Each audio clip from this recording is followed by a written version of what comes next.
April 12, 1861. The Civil War had begun, a conflict that arose in part from Abraham Lincoln's dream of abolishing slavery.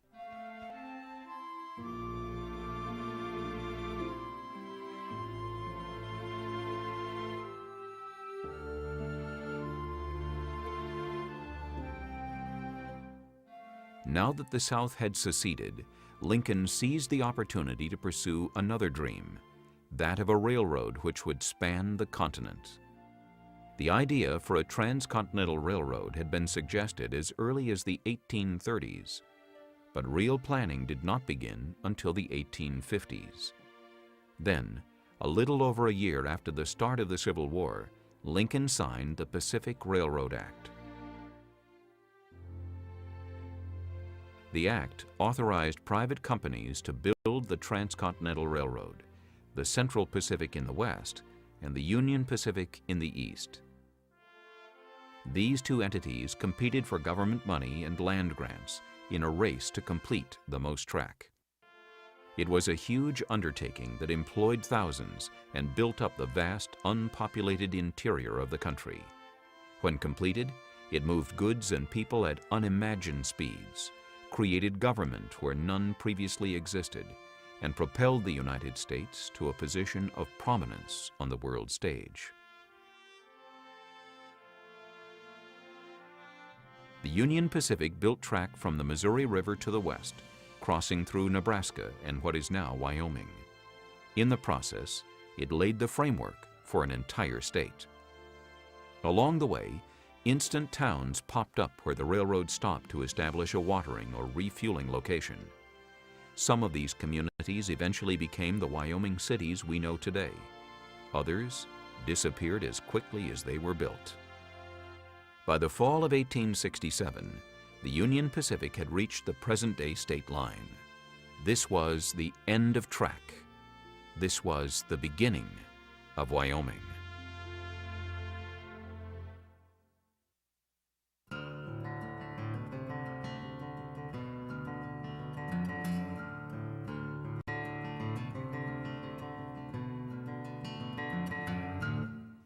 After much haggling over the route of the Union Pacific, Chief Engineer and Surveyor Grenville Dodge proclaimed the 42nd parallel as the most direct and practical. It lay about 100 miles south of the path historically navigated by bison and Indians, mountain men and fur traders, Oregon Trail pioneers, and Mormon emigrants.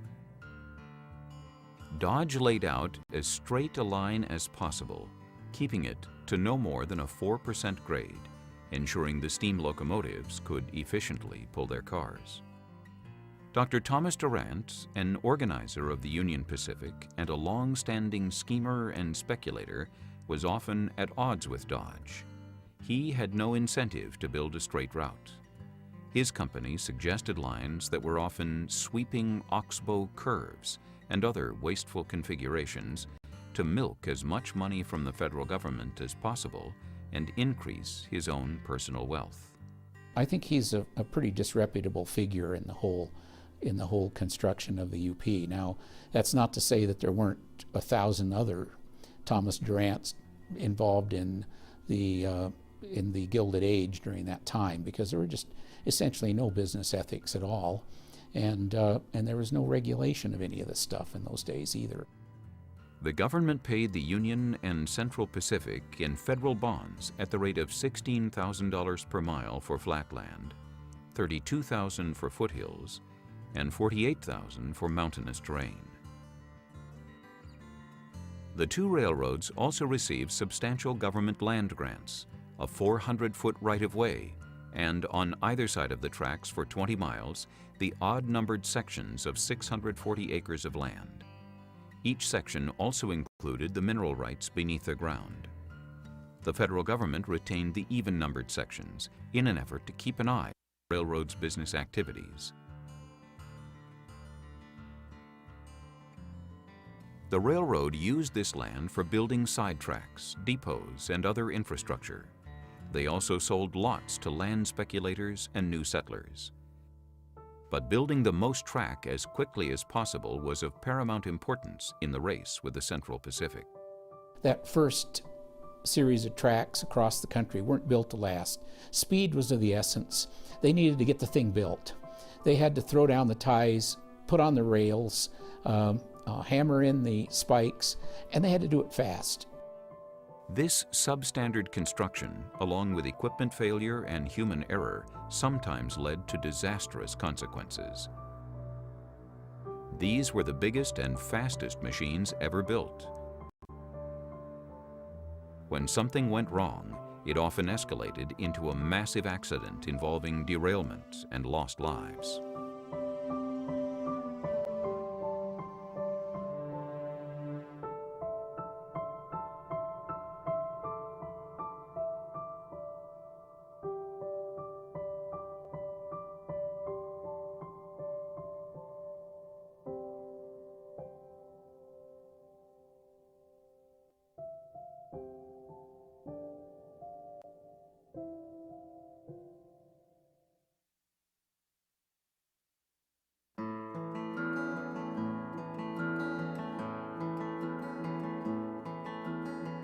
After a poor start from Omaha in 1865, in which only about 40 miles of track were laid, the firm of Jack and Dan Casement were hired in February 1866 to take charge of track laying.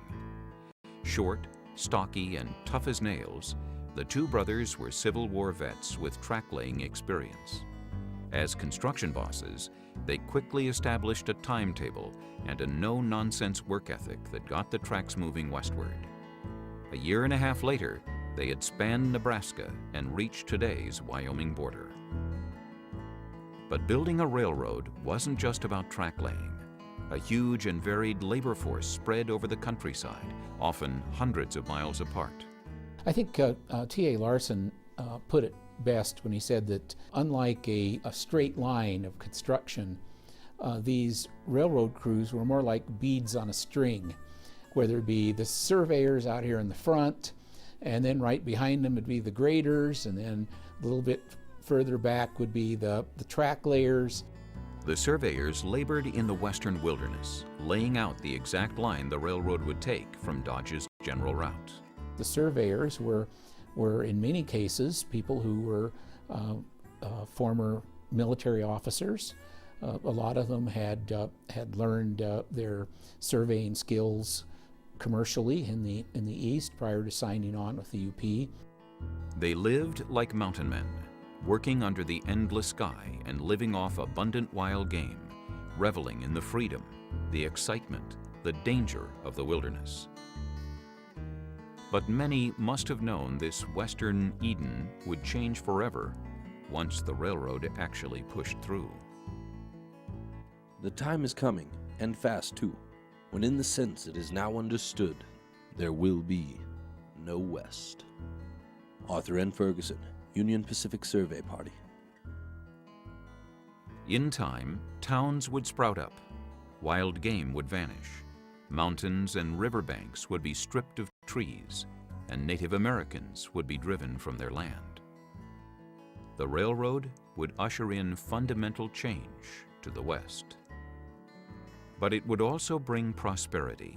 Farms and ranches, businesses and homesteads would begin to fill in the large, empty region between the two coasts, long mistaken as the Great American Desert.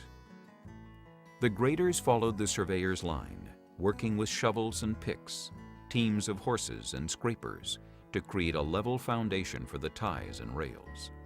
The work was tough, filling in natural depressions and often making cuts through solid rock. It was slow going, but the Union Pacific had numbers on its side. In 1868, 3,000 graders worked on the line. Finally came the trackers. Their construction camp was a small community in itself. Like grading, track laying was arduous, monotonous, and often dangerous. Up at dawn, done at dusk, 6 days a week. Sundays were the only day off for rest and relaxation. But it paid well, between $2.50 and $4 per day, depending on the job. Each morning, supply trains arrived with spikes, ties, rails, and fish plate connectors. Once these were offloaded, track laying began. What came next was described by an East Coast newspaper reporter, W.A. Bell. At the word of command, the rail is dropped in its place right side up with care, while the same process goes on at the other side of the car. Less than 30 seconds to a rail for each gang, and so 4 rails go down to the minute. Quick work, you say, but the fellows on the Union Pacific are tremendously in earnest. Close behind the first gang come the gaugers, spikers, bolters, and a lively time they make of it. It is a grand anvil chorus that those sturdy sledges are playing across the plains. It is in a triple time, 3 strokes to spike. There are 10 spikes to a rail, 400 rails to a mile, 1,800 miles to San Francisco. 21 million times are those sledges to be swung.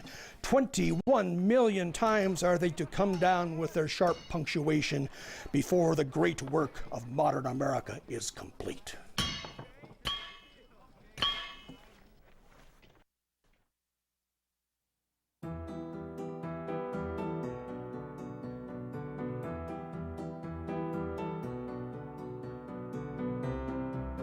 On July 4, 1867, Grenville Dodge and his party rode west to a grassy plain in far western Dakota Territory. When Grenville Dodge came out to what is now Cheyenne, it was just a spot along Crow Creek, and Grenville Dodge picked that particular spot because it happened to be 500 miles from Omaha.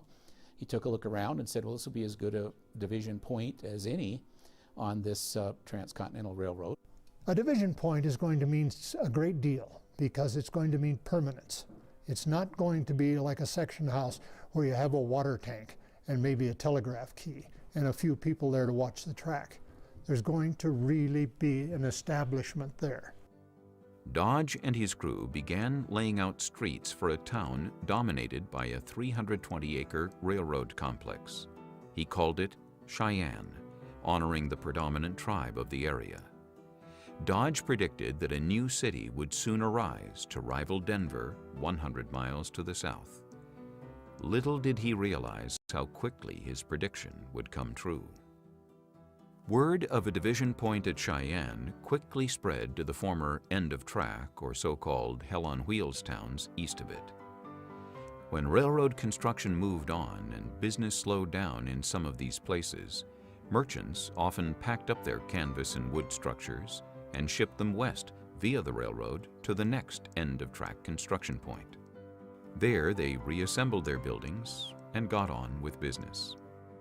Honest merchants and settlers, as well as gamblers, outlaws, prostitutes, and other unsavory types flowed into Cheyenne in the late summer and fall of 1867. Lots that sold for $150 in August were going for $2,500 by early November. Returning from a surveying expedition to the west just 3 months later, Dodge rode into town and was stunned. His campsite on this dusty prairie had been utterly transformed. It had a population of 1,500 people. 1 month later, that figure would jump to nearly 5,000. A town had erupted out of this vast emptiness as if by magic, and a nickname for the place was born: the Magic City of the Plains. But magic wouldn't exactly describe Cheyenne's growing pains. The activity of the place is surprising, and the wickedness is unimaginable and appalling. This is a great center for gamblers of all shades and roughs and troops of lewd women and bullwhackers. Almost every other house is a drinking saloon, gambling house, restaurant, or bawdy. Reverend Joseph W. Cook, 1868. When the Union Pacific Railroad first reached Cheyenne in late 1867, what is now Wyoming was still part of Dakota Territory. Soon, there was a push to change that. On April 15, 1869, a territorial government was in place, with Cheyenne as its capital. One of the interesting things about this is that the railroad came to what became Wyoming before there was a Wyoming.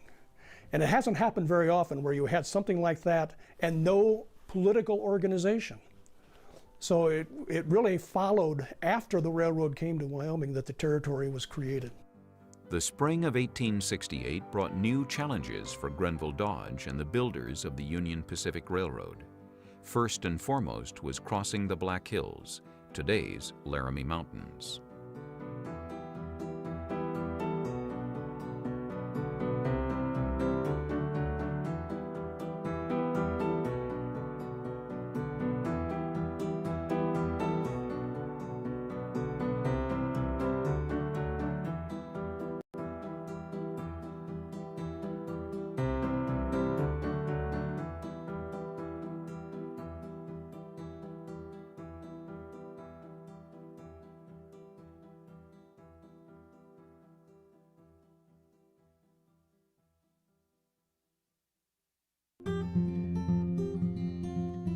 In 1865, Dodge was scouting an area in the Laramie Mountains and discovered a unique geologic formation, a pass leading downhill between the Crow Creek and Lodgepole Creek drainages. He named it Sherman Pass after his friend and Civil War general, William Tecumseh Sherman. It's an area that today is known as the Gangplank. We are standing on the Great Plains as I stand right here. About 200 feet to my right is the Rocky Mountains. It's a very low area of the Rocky Mountains, and we are on a very, very high area of the Great Plains. The Great Plains lead without a break onto the Rocky Mountains. They form a bridge that is called the Gangplank. Had Dodge not discovered this location, this very narrow neck where the Great Plains meet the Rocky Mountains, it's highly likely that the railroad would not have come through here at all.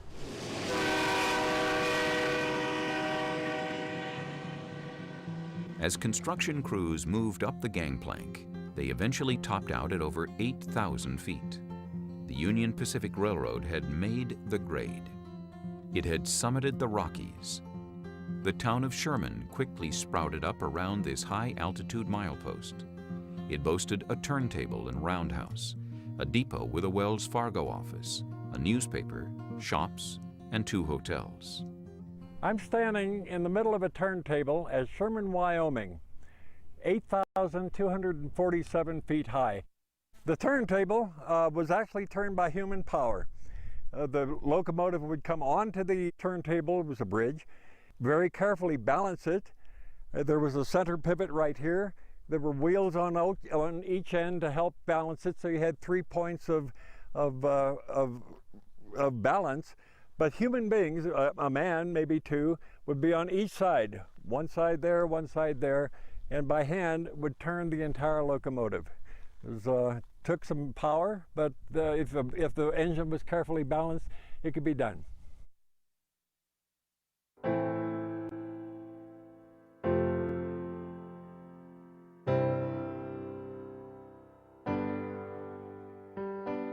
In 1882, near Sherman Summit, the Union Pacific Railroad began building a massive granite pyramid to honor 2 brothers instrumental in turning the Transcontinental Railroad from dream to reality. We're at Sherman Summit in Wyoming. Behind me is the Ames Monument. The monument is 60 feet wide, 60 feet high, and is dedicated to Oakes and Oliver Ames, 2 brothers who were extremely influential in the building of the Union Pacific Railroad.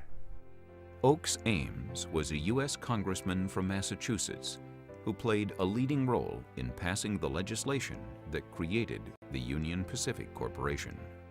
Well, my great-great-great-grandfather was the chief financier of the railroad. And his brother Oliver was the first president, was the president during the time it was being built. Oliver Ames became president of the Union Pacific in 1866, winning out over his powerful adversary, Thomas Doc Durant, who nonetheless managed to become vice president of the line. In early 1865, with the Union Pacific floundering under Durant's direction, President Lincoln asked Oakes Ames to step in and take charge. It was a paper railroad in 1862. And by the time Lincoln called Oakes in, it was because he wanted to see the nation connected with this railroad. He didn't want to lose California in the Civil War, and for the growth of the country, too. In the process, Oakes Ames, along with other congressmen, became involved in one of the biggest political scandals of the 19th century, the Credit Mobilier fiasco. In 1864, Thomas Durant and businessman George Francis Train organized the Credit Mobilier Corporation of America as a supposedly independent contracting and management company to build the Union Pacific Railroad. In reality, Credit Mobilier allowed Union Pacific officials to reap great profits by charging the federal government outrageous construction fees and expenses without raising suspicions of corruption. Credit Mobilier stock was also distributed to select U.S. congressmen as bribes. After the railroad was completed, the Credit Mobilier scandal was exposed. It rocked Washington, D.C. Oakes Ames, because of his high profile, became a symbol for the scandal and was found guilty of bribery. He was tried and he gave a beautiful defense. He went home and 2 months later he died of a stroke. Do I think it came from that? Yes. I mean, the pressure was enormous, though you never know for sure. The congressmen who accepted the bribes were cleared of all charges, and the scheme's organizers, including Dr. Thomas Durant, walked away scot-free.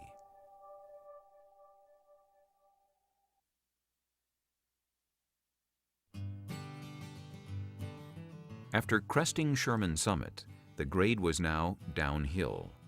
But a new obstacle loomed just a few miles further west: Dale Creek. It wasn't the creek itself that was the problem. It was the gorge it had created through geologic time. 130 feet deep and some 700 feet across. But to even get to the chasm, the graders had to make a cut through tough granite. We're in a railroad cut. It's about 200 feet long. It's cut through solid granite, star drill holes on either side. It's maybe 15 feet deep. Right here we have a gash put in by a star drill. A star drill is a long tube made of iron or steel with a star shape on the end, and men would hold this rod, and other men would pound it with sledgehammers, dig it down a few inches, and then twist it and pound again and twist and pound again and twist, and eventually work their way down through solid Sherman granite. At the bottom of that, they would tamp black powder, set a fuse, everyone would run away, boom, and you'd have a big opening that could then be excavated by hand. Once the cut was finished, the crew began building a bridge over Dale Creek Gorge. This is the site of the Dale Creek Trestle. It was built here in 1867 and 1868, that winter. Originally it was 708 feet long from right here to beyond the wall that you see over there on the other side, 708 feet.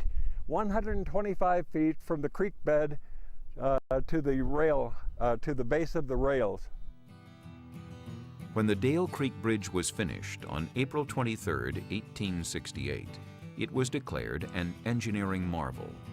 But those crossing it by train were less impressed with the accomplishment and more concerned for their own safety. This trestle bridge looks like a light, frail thing to bear so great weight. But fears are not expressed because of the frail appearance of the bridge, but in regard to the tempest of wind, so fierce that we fear the cars may be blown from the track. In the providence of God, the wind decreased. Its terrible wail is subdued to pitiful sobs and sighs, and we passed safely over the dreaded bridge. Ellen G. White. Like so much of the hastily built Union Pacific Railroad, Dale Creek Trestle was replaced several times over the ensuing years. And when the railroad relocated the line in 1901, the last Dale Creek Bridge was removed.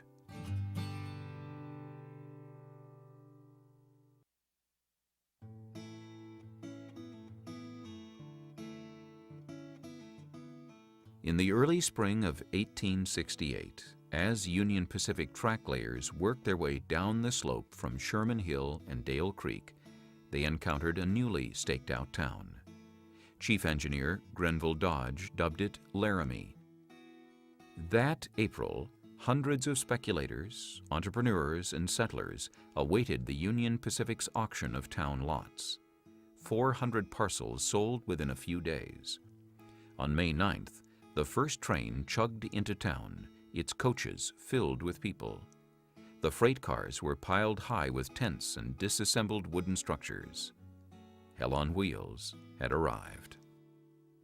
The first train had arrived in Laramie in addition to a goodly number of respectable, law-abiding people who came thereon. There arrived also a large number of the toughest characters that ever drew the breath of life. Barroom bums, thugs, garroters, hold-ups thieves, and murderers from railway towns to the eastward were passengers on that train. W.O. Owen. When steam locomotives whistled into early railroad towns, prevailing winds blew the smoke, soot, and burning embers across the landscape. That area became the less desirable part of town to live in. It became the wrong side of the tracks. So even though the prevailing winds were out of the west and out of the north, the business community of Laramie was more or less built on the wrong side of the tracks. It was built on the east side of the tracks. And for many, many years, Laramie had the problem of embers and soot coming from those smokestacks of those locomotives coming down and falling into the streets. Merchants and honest townspeople formed a provisional government in Laramie, but the lawless element also formed their own union. Laramie in the summer of 1868 was a pretty terrible place, where there were these bar owners and these gambling joint operators that were essentially serving as town officials and as judges, and finally the more law-abiding members of the community decided that they just had had enough of that and had to do something to take back the government, take back the law and order in Laramie. Accordingly, a vigilance committee was organized. On the 18th of October, 1868, a raid was made at night, and 3 of the ringleaders of the toughs, Asa Moore, Con Wagner, and Ed Wilson, alias Big Ned, were captured and hung. They were strung up and left hanging there for several hours after daybreak, so the rest of the cutthroats might get the benefit of the execution and take warning. W.O. Owen. Crime in Laramie eventually subsided. Businesses began to flourish. The railroad built infrastructure, and small industry grew. East of the Union Pacific tracks, a brick front business district arose, and in 1887, the University of Wyoming was founded.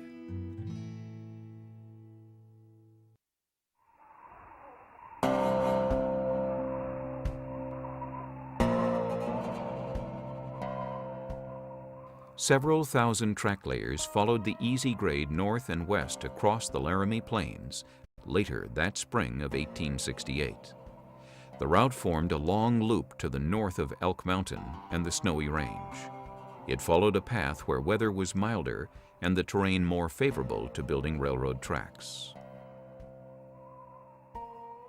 Nevertheless, the Union Pacific trains still encountered inclement weather. In Wyoming, snow was a constant threat 3 seasons out of the year. This is indeed a fearful ordeal, fastened here in a snowbank midway of the continent at the top of the Rocky Mountains. They are melting snow for the boilers and for drinking water. A train loaded with coal is behind us, so there is no danger of our suffering from cold. Susan B. Anthony. Snow trains outfitted with wedge-shaped snowplows were used to clear the way, but even then, hand shoveling was often required. The cuts were so narrow, well, they could only plow the snow once, and then if they had to go back through, well, there wasn't any place to plow the snow, so they had to get hire men with shovels to dig these cuts out. And it took 50, 60, 70, 100 men to do that. And some of them froze while they was doing that, and because of the wind and the cold. The Union Pacific eventually remedied the snow problem somewhat by emulating what the Central Pacific had done in the Sierra Nevada. They built snow sheds. Snow sheds helped keep the most vulnerable portions of the track free of snow. But even with this protection, trains still became stranded in the worst storms. The train had moved up to Dale Creek Bridge and drawn into a long snow shed.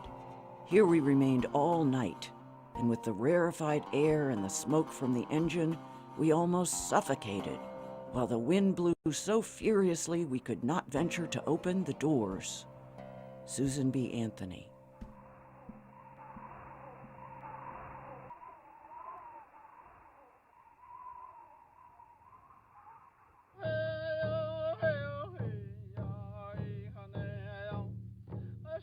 We looked at it from a high ridge. Far off it was very small, but it kept coming and growing larger all the time, puffing out smoke and steam, and as it came on, we said to each other that it looked like a white man's pipe when he was smoking.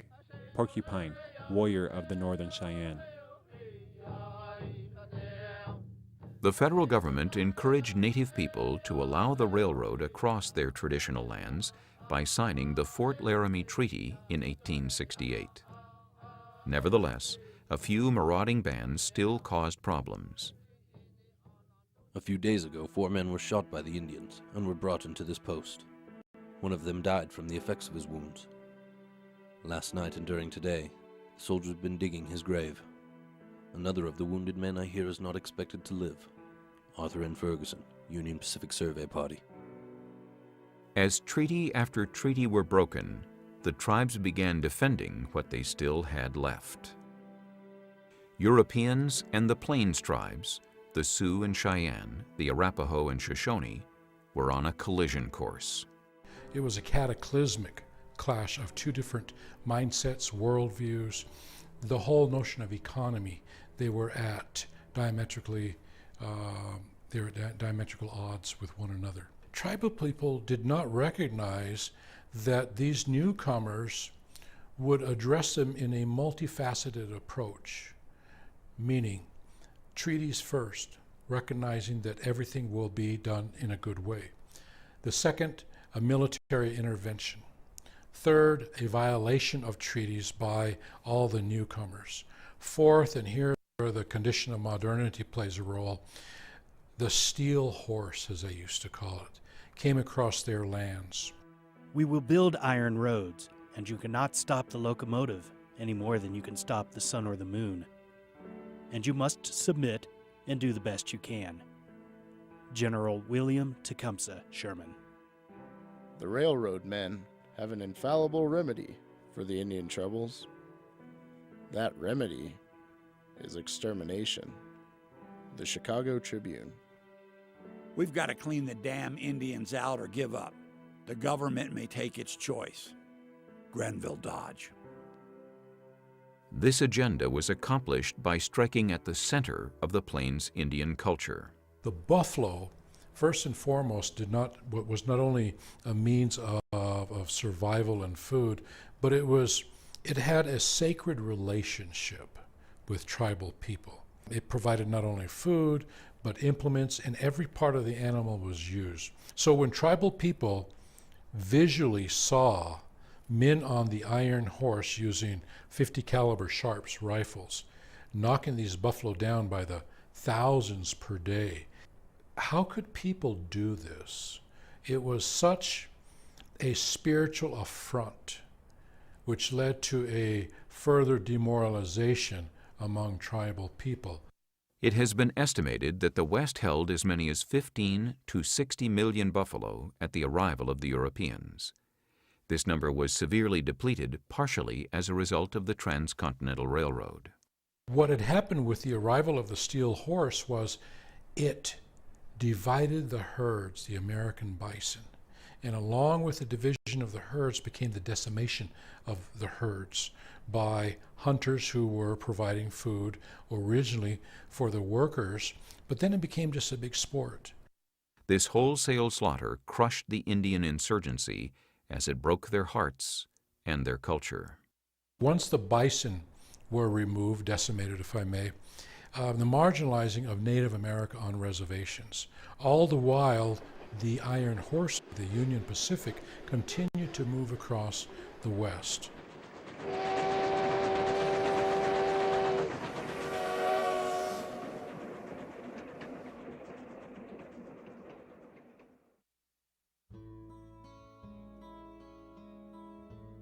The construction crews were now west of the North Platte River, a waterless realm dominated by sagebrush and dry creek beds, alkali pools, and dust. It was an unforgiving land, yet fairly level with no major obstacles.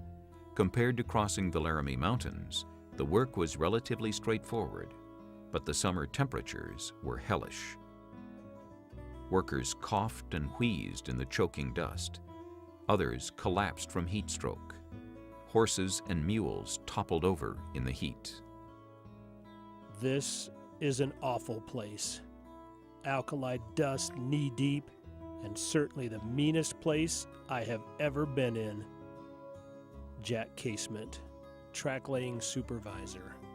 Amid this cruel geography, the hell-on-wheels town of Benton popped up in July of 1868, about 10 miles east of present-day Rawlins. In its heyday, Benton would have a population of 3,000 people. Historians and authors have pointed it out as a hell on earth. It was a most miserable location. They couldn't have picked a worse possible site. Benton was just a temporary stop along the way, and the railroad decided not to do anything at Benton. They didn't put in a station. They didn't bother to even put in a water stop. One visitor referred to Benton as nearer a repetition of Sodom and Gomorrah than any other place in America. The streets were 8 inches deep in white dust. As I entered the city of canvas tents and pole houses, the suburbs appeared as banks of dirty white lime, and a new arrival with black clothes looked like nothing so much as a cockroach struggling through a flour barrel. John Beadle, author and journalist. As the Union Pacific crews moved away from the town on their continuing construction journey west, businesses dismantled their portable buildings, folded up the canvas, and moved after them. Benton had become the Wyoming Territory's first ghost town. Personally, I like to think of it as dying in November the 23rd, when they finally took away its one major source of drinking material and the military closed all the liquor establishments. For us in Wyoming, that was it. I mean, the water was bad, but when you couldn't get a drink of whiskey, that did it. That was done. On his surveying expeditions before the railroad was built, Grenville Dodge was asked by General Ulysses S. Grant to bring along his friend, Brigadier General John A. Rawlins. Rawlins is dying of consumption, and the theory at the time was tuberculosis or consumption could profit by high mountain air. Grant is deeply concerned about his good friend, and he talks him into taking this trip. Dodge's party makes it to the Platte River. It will take them a while to cross it. They'll have a great deal of trouble getting horses and equipment across. They cross the river. There's a 16-mile ride through Alkali Flats. When they get here, everybody's thirsty, particularly so Rawlins with the tuberculosis. The party finally located a spring of water and refreshed themselves. It was here that Rawlins voiced a statement that would name a town. If anything, I'd like to have this spring named after me. And so it became Rawlins Springs. And that's the way the city was until about, well, I'd say 1870, when it just went to Rawlins. The Union Pacific decided Rawlins would become a division point, and the town began to slowly grow. When the people came to Rawlins, they settled on the south side of the tracks. And they weren't going to buy any lots because of what happened at Benton. They could see what happened there. And so until the UP started building the roundhouses, the machine shops, the hotels, and the station houses, they wouldn't buy. Rawlins may not have been a temporary hell-on-wheels town like Benton, but it had its own measure of notoriety more than a decade later in the case of Big Nose George. George Parrott, also known as Big Nose George, was a member of a Powder River country outlaw gang. In August of 1878, they rode south and attempted to derail and rob a Union Pacific train east of Medicine Bow, Wyoming. When the rail they had loosened was discovered, the robbery was aborted and the gang slunk off to a temporary hideout at nearby Elk Mountain. Within days, 2 Carbon County lawmen had tracked them to the camp, but the outlaws bushwhacked and killed them. With blood in their hands, the gang fled and soon disbanded. By 1880, Parrott was in Montana.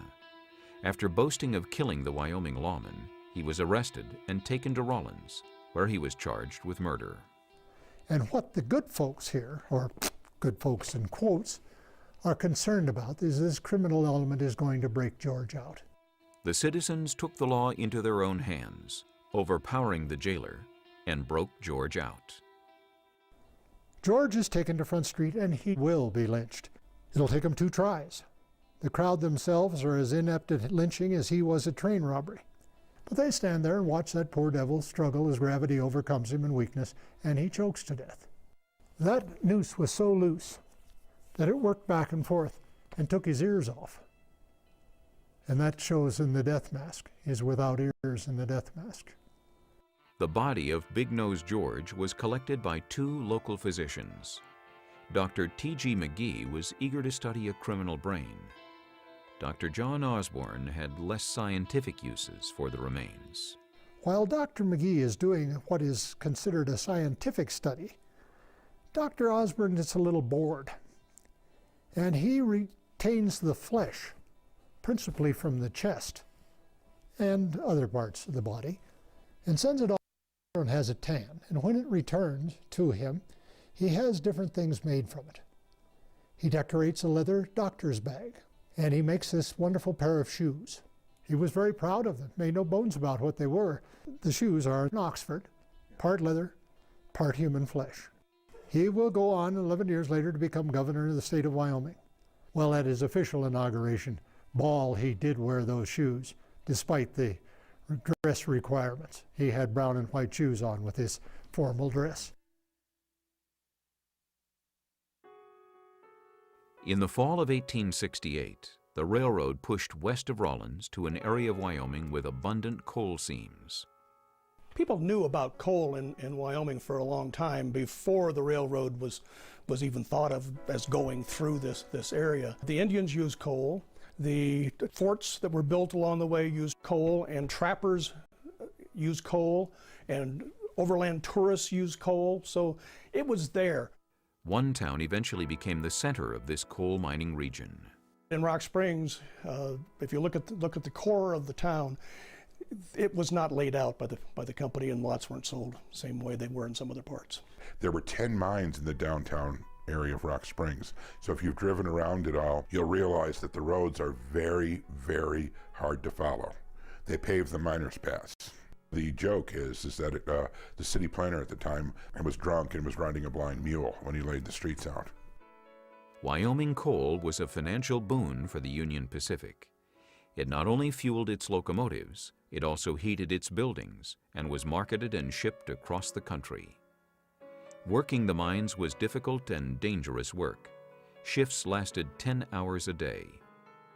To keep costs down and prevent unionization, the Union Pacific employed immigrants from Ireland, England, Scotland, Wales, and Germany to work its mines. In the 1870s, Chinese workers were brought in. Eventually, there were more Chinese than Europeans in Rock Springs, and a bustling Chinatown emerged. Initially, they were simply accepted as another worker, and there wasn't a great deal of negative feeling about them. But over time, as the railroad took advantage of their cheaper labor and pushed other groups out, negative feelings began to develop. In 1885, the Union Pacific cut the piecework rate paid to miners by 1/5, but made no corresponding reduction in prices charged by the company stores. Tensions rose. On September 2nd in 1885, a big kerfuffle developed in the mines. The experienced miners knew which part of a mine was safe, and there weren't a lot of places in a mine in those days that would be safe. But it was prized to get a hold of one of those sections, and then it would be yours to work. Well, what happened was that a couple white miners had established one of these rooms as theirs. And there was a mix-up or simply a reassignment. We don't know what exactly transpired. But some Chinese, while the white miners were gone, were placed in those rooms. And when the white miners returned, the Chinese said, "We're not leaving. This is our room." And that argument became violent, with the picks and shovels being used as weapons down in the mine. So the mine shut down. They said, "Send everybody home. We don't want this blowing out of proportion." But the white miners apparently went down to the bars and talked about this a little bit more, and in an organized way went out and attacked Chinatown. Burned it to the ground. Many Chinese were burned with it. Some of the Chinese were just returning home from work at the other mines and didn't really know what was going on. However, they saw these people fleeing. So they fled over the hills, got on the trains, and went to Evanston. The mob mentality is such an ugly thing. One woman was chasing one of the Chinese who she had taught English to. She was carrying her baby and had to put her baby down to shoot at him. Now, she was a poor shot, so fortunately he escaped. But it just is amazing of what people will do. Federal troops were called in to quiet the situation, and ultimately troops were actually stationed here at Camp Pilot Butte between the south part of town and the Chinatown. We were the only occupied town in the United States from about 1885 for 14 years. As the railroad continued west, the landscape changed from a relatively waterless, featureless sagebrush prairie to a landscape dominated by towering rock formations and a large, fast-flowing river. They were building down the Bitter Creek Valley from Rock Springs, and I'm sure that when they hit the Green River, they were so happy to have clean water again, because the Green River, of course, is a very fast-flowing, very good water source. On its banks, a tent and adobe village of 2,000 people awaited the track layers. Green River City.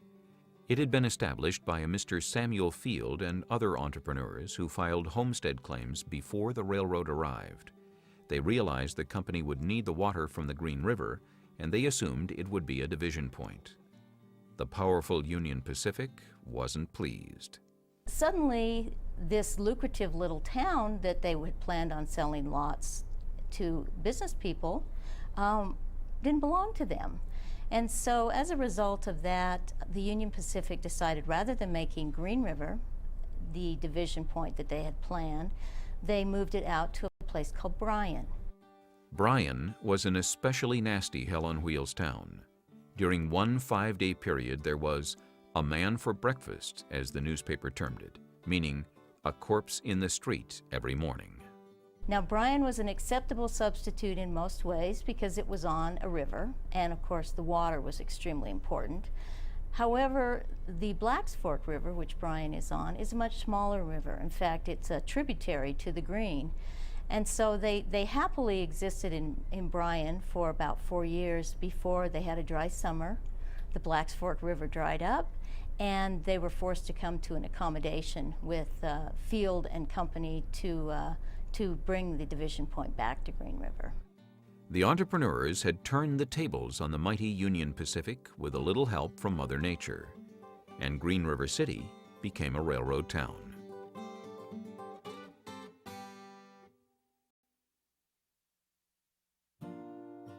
West of Green River, the Union Pacific pushed on towards the Utah border and its eventual rendezvous with the Central Pacific at Promontory Summit. The little town of Piedmont was one stop along the way. Piedmont started out as a tent town. After the Union Pacific chose it as a watering and wood refueling stop, it began to grow.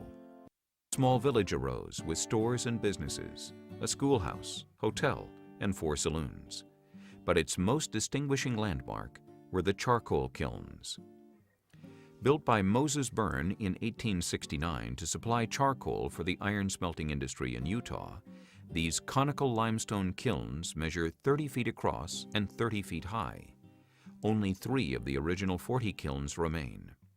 At the height of productivity, the kilns produced 100,000 bushels of charcoal a year, most of it shipped via the Union Pacific Railroad.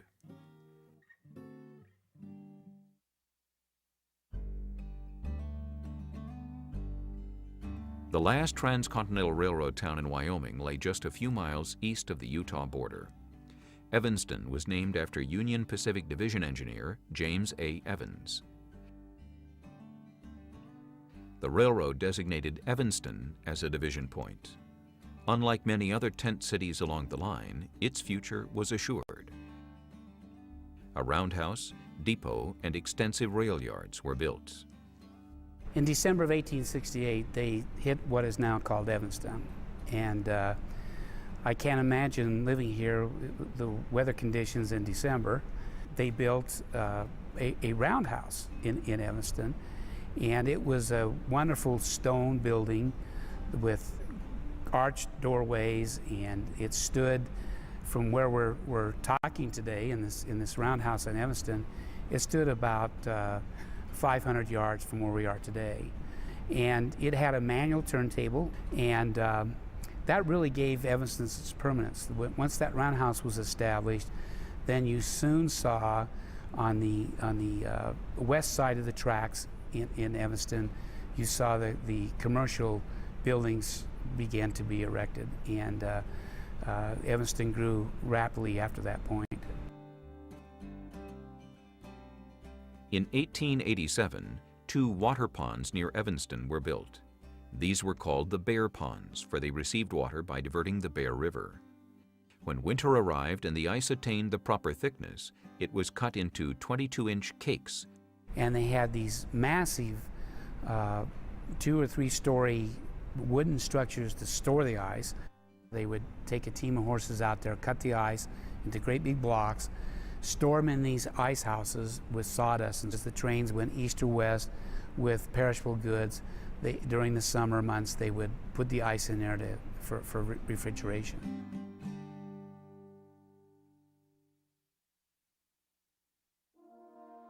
And so it was done. On May 10, 1869, as the ceremonial Golden Spike was driven into place at Promontory Summit, Utah, a great cheer arose from those in attendance. News of the event was telegraphed across the nation. So when that Golden Spike was pounded in on the 10th of May of 1869, it's little wonder that people around the country celebrated and rang bells in churches, and everyone stopped and marveled at the achievement because it had been a pretty short period of time. It had been only 7 years since the passage of the first Pacific Railroad Act that had authorized the project, and here, just in the short span of 7 years, they'd gone from essentially stagecoach travel to for all intents and purposes, modern railroad. For many, the building of the Transcontinental Railroad was a sign of the nation's emerging greatness. Ideas of manifest destiny, national unity, mastery of nature, and technical superiority were all embodied in the mammoth undertaking that had finally reached completion. In the end, the Union Pacific had laid 1,087 miles of track, the Central Pacific 690 miles of track. The Union Pacific had won the race. Taken as a whole, the Transcontinental Railroad was the greatest engineering feat of the 19th century. It was transformational. A journey that used to take months could now be traveled in mere days. A new world was dawning. Time and distance had shrunk, and America was moving into a bold new future. In Wyoming Territory, as the railroad crews and the assorted hangers-on moved westward, the population declined. In 1868, at the peak of railroad construction, the territory had a population of about 40,000. By mid-1869, a mere 8,000 remained. Eventually, the population would begin to grow again. Over 62,000 settlers and ranchers, merchants and cowboys would call Wyoming home by the time it achieved statehood on July 10, 1890. The track now stretched endless across the width of the state. From Cheyenne to Evanston, towns strung out like gems on a vast steel necklace. The future was set. It was time for Wyoming to truly begin.